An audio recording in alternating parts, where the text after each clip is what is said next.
Okay, guys. So, like everybody else, I was watching the Super Bowl and rooting against the 49ers and the Chiefs to absolutely lose, somehow like in a 0-0 tie to where nobody can win, and it could just give the championship to the Lions, who should be Super Bowl champions this year. But we'll get back into that. And along the way, I saw the trailer for the new Deadpool and Wolverine movie for Deadpool 3. I guess that's what they're officially going to call this movie and not Deadpool 3. But it got me so excited because I was actually not expecting this trailer to drop this soon. I was actually thinking we were probably going to see it a little bit later, maybe at the start, maybe by NBA All-Star Weekend or something like that. But the Super Bowl is a great place for them to put this particular trailer in. So I wanted to give you my thoughts and kind of react to the trailer itself, because it had a lot of good things in there that have me super excited about watching this particular film. First and foremost is that it looks like where they showed Wade Wilson, Deadpool, go and kind of save some people, especially Peter with the time machine from Cable. It looks like he saved more than just him. Looks like he saved Shatterstar. So Shatterstar, I'm a big fan of that character from the comic books, so it's good to know that Shatterstar will actually be making a return in this particular movie. Don't know how far, because it could be just that one little birthday cameo at the very beginning of the movie, but it did make me realize that we saw Peter back. We saw Shatterstar back, but we didn't get Bedlam. We didn't get Zeitgeist. We didn't get Domino back. And it's like, does that mean that these characters were not going to actually make it back in this film? That they're going to somehow address them, or he just didn't? Well, Domino lived. That somehow he didn't save them. So it did give me pause. But I saw Shatterstar and I was like, okay, so that means he saved everybody, but yet they weren't at the birthday party. So I do have some pause on that. Also, too, Vanisher wasn't there, but it's Vanisher, and Vanisher is invisible, so you guess you could say Vanisher's always there. All right, so the next thing that I saw in this particular video I want to talk about is that we're getting the TVA. I'm a big fan of the Loki show, the Loki series for its first 2 seasons. It did a great job as building out Loki as a character and kind of telling his whole story arc. But also, too, the TVA in general now exists outside of just that Loki show. It doesn't just end with that show. We see it kind of branch off, and how the effects of Deadpool doing time travel jumps back then, it did catch the attention of the TVA, because it was always one of those things. It was like, if they're going to mix them together with the MCU, how will they address it? Well, the TVA is actually coming for Deadpool. So it looks like they take him off, and it looks like we're going to go to a different part of the TVA, because it does look a little bit different, but still feels the same. And it doesn't look like he's being held captive. If you watch the Loki series, most of the time when they go and they pick up somebody who has branched the timeline, they will go place them on trial, prune them, and then prune the universe, and then send them off to the void. It looks like they're actually starting off with they need Deadpool's help, and it seems like that they're setting up where somehow Deadpool saves the MCU, or at least he somehow saves the Fox portion and brings it over to the MCU, or somehow some mishmash thing. But either way, he will still end up in the void, because it does seem that we're going to see some scenes from the void.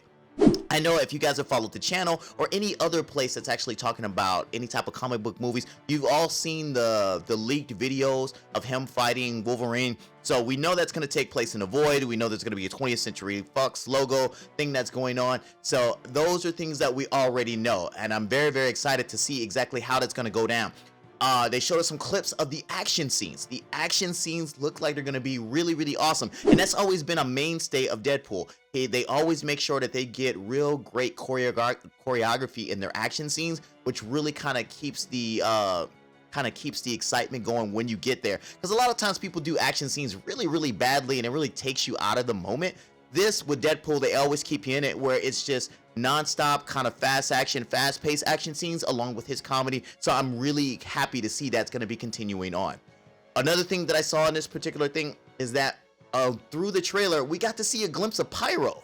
Now, Pyro was back from, I think, X2 and then X3, The Last Stand. So I'm really, really happy that they're going to bring back those Brotherhood of Evil Mutants in some capacity. I'm not sure if they're specifically the villains in here, and we'll talk about the villain in a minute.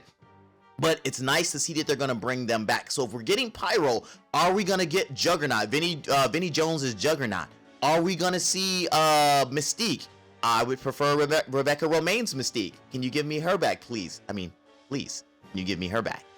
So like, how far are they gonna go down the Brotherhood of Evil Mutants? Obviously, are we going to get Magneto, the Fox version? Well, I guess the older Fox version of Magneto, not the young version of Magneto. So it did kind of leave me a little bit of a pause there as far as where they were gonna go with that. We also get a glimpse of Deadpool walking into some type of casino or gambling room where we see a gentleman in a white jacket with kind of like some spiky hair coming out the back.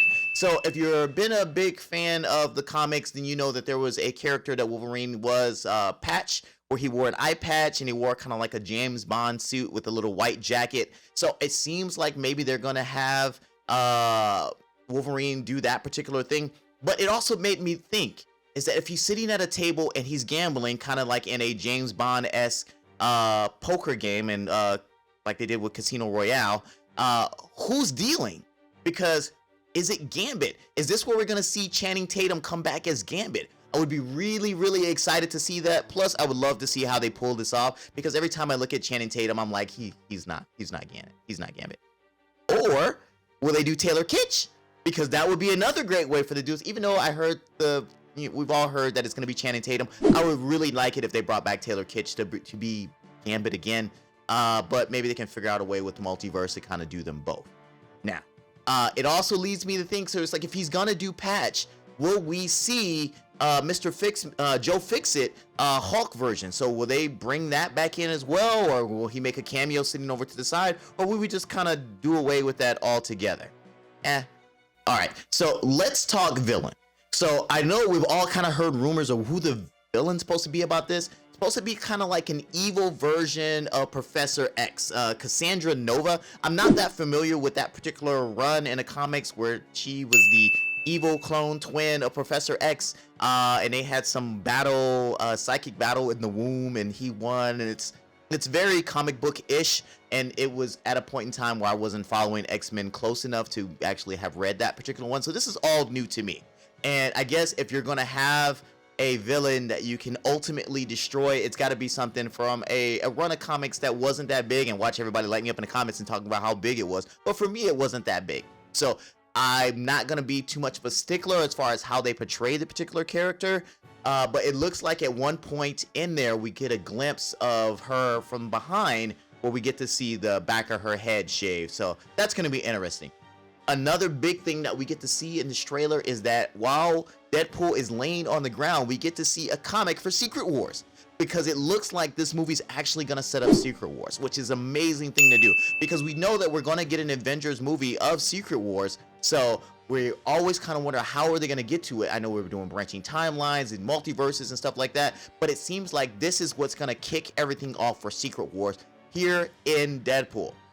Very, very excited about that. I feel like that's probably the best way that you can kind of bring everybody over. And why not use Deadpool, who already is fourth wall breaking, and kind of be meta at any point in time to kind of bring everything together.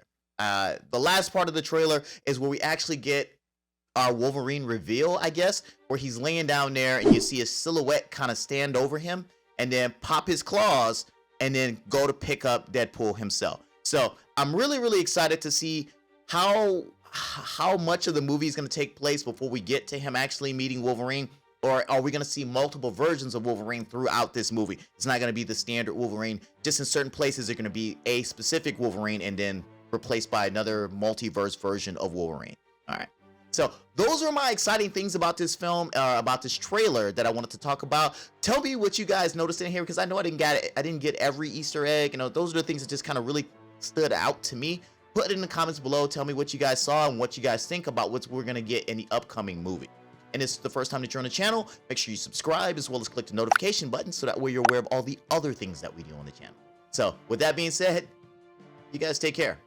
And the Lions should have won the Super Bowl. I just want to say that one last time. Lions should have won the Super Bowl. We already beat the Chiefs. We should have won the Super Bowl. Wait, guys, are you still here? I'm glad you're still here. All right, so if you look down, I mean, it's somewhere over here. Look down. We actually have a Patreon. So if you guys watch the show and you really like what we want to do and you want to help support the show and you want to help me get an editor so I can get to sleep at night because I'm really tired and you guys see all my mistakes in the episodes. So please go to patreon.com/thegoods. Give us a penny, give us a nickel, give us $1. Just don't give us the finger. Don't do that. But make sure you do donate something because we do have some giveaways. There's posters, there's t-shirts. I'll sign something for you. Exactly. So take a look, guys, and help us out. We appreciate it.